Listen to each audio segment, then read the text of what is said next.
बिस्मिल्लाहिर्रहमानिर्रहीम। मेरा नाम डॉक्टर कामरान है, paediatrician south east hospital PWD Islamabad में। मेरी टाइमिंग जो है 12 बजे से शाम 6:30 बजे तक अवेलेबिलिटी है। मलेशिया, सऊदी अरेबिया के मिनिस्ट्री ऑफ हेल्थ के हॉस्पिटल्स में वर्किंग रही। इस हॉस्पिटल में तकरीबन 4 साल से मैं एज ए पीडियाट्रिशियन वर्किंग कर रहा हूँ। आज का एक इम्पोर्टेंट टॉपिक जो most common one of the most problems गर्मी के दिनों में मौसम गर्मा में होता है बच्चों को, तो मदर्स बहुत परेशान रहती हैं, तो सोचा उसको थोड़ा सा एलेबोरेट कर लें और जो आसान तरीके से मैनेजमेंट हो सकती है घर पे पेरेंट्स को, वो हम गाइड कर सकते हैं। कॉमन प्रॉब्लम्स हम डिस्कस करेंगे डायरिया के बारे में। तो सबसे पहले हम न्यूबॉर्न के प्रॉब्लम्स डिस्कस कर लेते हैं। न्यूबॉर्न बेबी में सबसे पहले पेरेंट्स को यही इशू आता है कि दूसरे तीसरे दिन आए कि बच्चा जो है पोटियाँ बहुत ज़्यादा कर रहा है, 5 to 6 टाइम्स, 7 टाइम्स, 8 टाइम्स।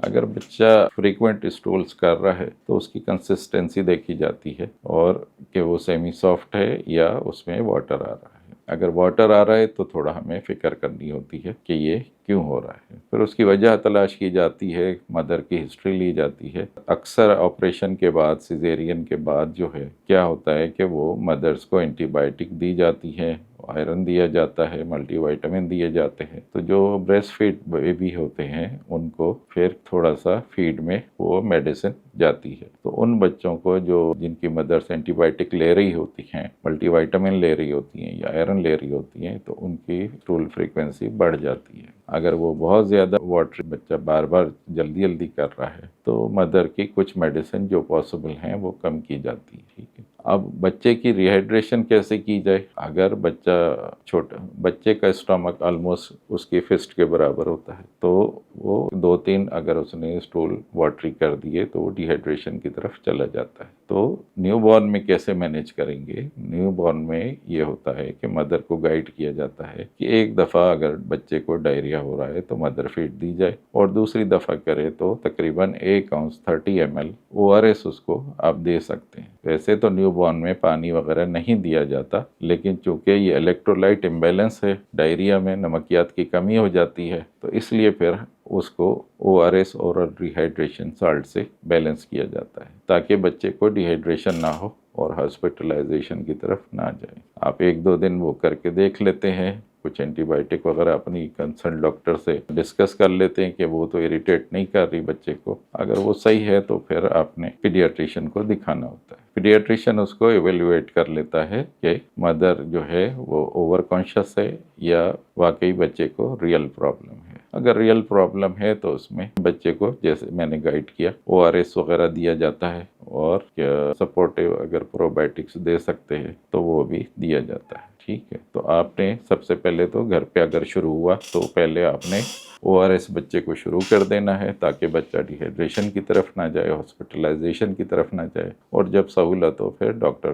को आप विजिट करके बच्चे को इवेल्युएट करवा लें, वो आपको गाइड कर देंगे। ठीक है। सेकंड जो होता है 1 मंथ से 1 ईयर के बेबीज। अच्छा, अब उनमें जो ज़्यादा फ्रीक्वेंसी आती है कि इस वजह से डायरिया की के पेसिफायर यूज़ करती हैं मदर्स कि बच्चा रो रहा है, इरिटेबल है, पेसिफायर लगा दिया। पेसिफायर क्या होता है? वही निपल वगैरह जो बच्चे को लगा दिया जाता है। अब होता यह है कि वो निपल बार बार बच्चे के मुंह से निकला, उसके कपड़ों पे लगा, बेडशीट पे लगा, ठीक है, या ज़मीन पे गिर गया। अब वो किस सही से धोया गया नहीं गया, आप बच्चे के मुंह में दोबारा लगा देते हैं तो कहीं से भी जर्म्स लगे और वो फिर डायरिया कॉज करता है और वो फिर डॉक्टर के पास आपको जाना पड़ता है। करना आपने उसमें भी यही है कि आपने ORS फौरी तौर पे शुरू कर देना है और अगर फीवर वगैरह आ गया है तो आपने डॉक्टर को दिखा के असेस करवाना है और उसका फिर प्रॉपर ट्रीटमेंट होगा। तो दूसरा क्या होता है?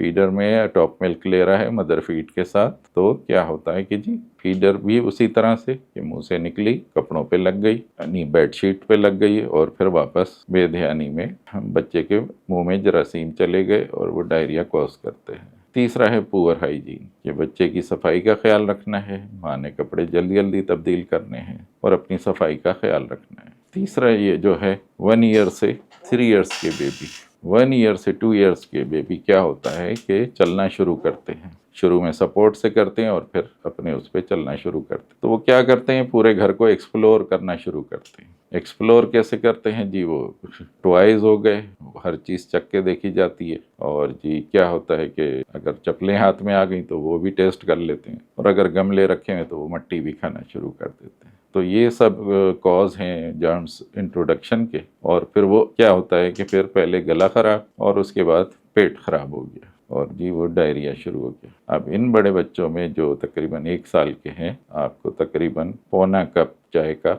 वो ORS इसको हर मोशन पे आपको देना है और हर उल्टी पे भी देना है, ठीक है। और बड़े बच्चे हैं, 6 महीने से बड़े बच्चे हैं, तो आप उनको योगर्ट, सॉफ्ट डाइट देंगे, जैसे खिचड़ी, दलिया, साबूदाना, ये उसके लिए बेनिफिशियल है। दूसरा, योगर्ट जो है वो प्रोबायोटिक्स हैं, हेल्दी बैक्टीरिया हैं, तो वो कैलोरीज भी प्रोवाइड करेंगे और हेल्दी बैक्टीरिया उसके गट को बेहतरी की तरफ ले जाएंगे। हाँ, बनाना भी उसमें सपोर्टिव है और बनाना मैश करके दही के साथ दे सकते हैं, ठीक है। तीसरा जो प्रॉब्लम आता है बच्चों में, टीदिंग के टाइम पेरेंट्स बहुत कंसर्न होते हैं कि जी दांत आ रहे हैं इसलिए मोशन हो रहे हैं, इसलिए फिक्र नहीं है। बच्चा दिन में 10-10, 12 मोशन कर रहा है, तो उसमें आपको नॉर्मली दांतों की वजह से मोशन नहीं होते। दांत इटसेल्फ सबके दांत होते हैं, बड़े बच्चों के भी होते हैं, लेकिन उसकी वजह से जो बच्चा हरकत करता है उसकी वजह से मोशन। क्या हरकत करता है? हरकत यह है कि जी वो हाथ मुंह में लेता है, इरिटेशन की वजह से।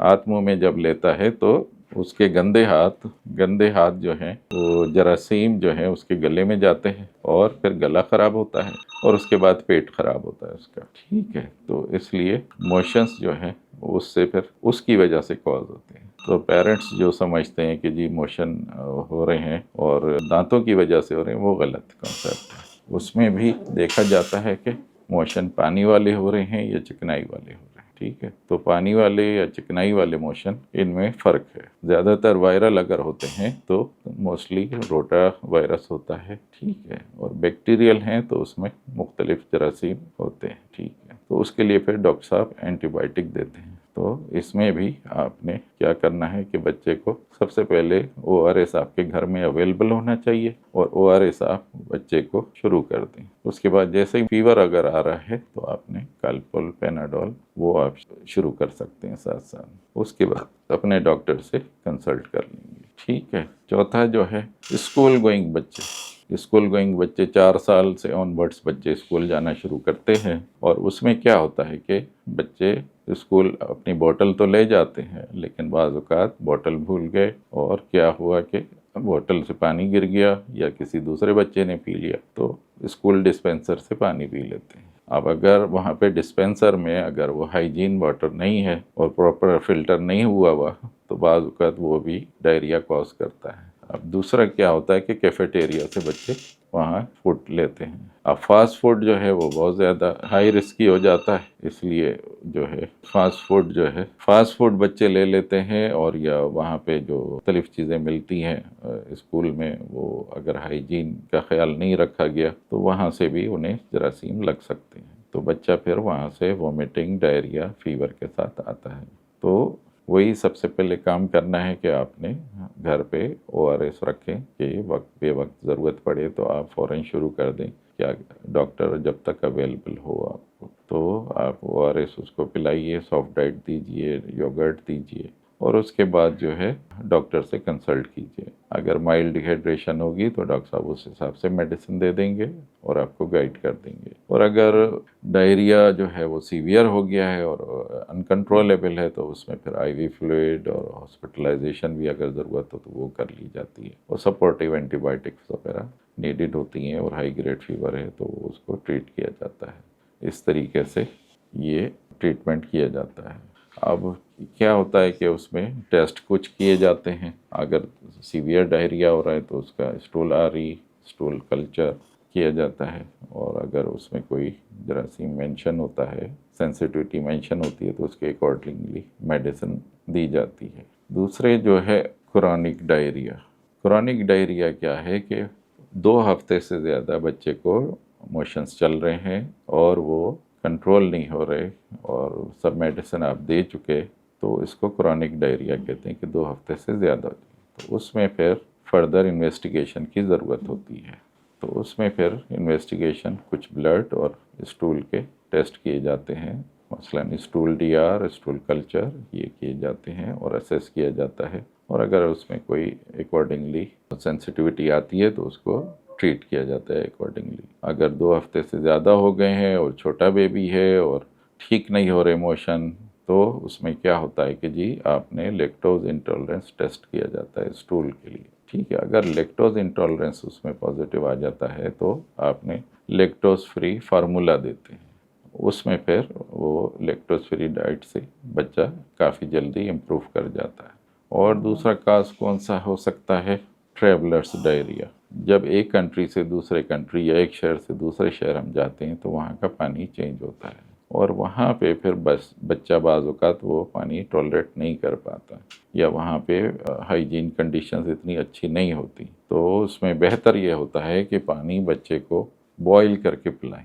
कोशिश ये होती है कि लोग जो है जो मशहूर ब्रांड्स हैं उनका पानी लेके पिला रहे होते हैं, लेकिन ऑब्ज़र्व ये किया गया है कि इवन दो वो बॉटल वाटर लेने के बावजूद भी उन्हें डायरिया हो रहा हो, तो उसको भी बेहतर है कि बॉईल कर लिया जाए और डॉक्टर को फिर दिखाएं और चेक करवाएं।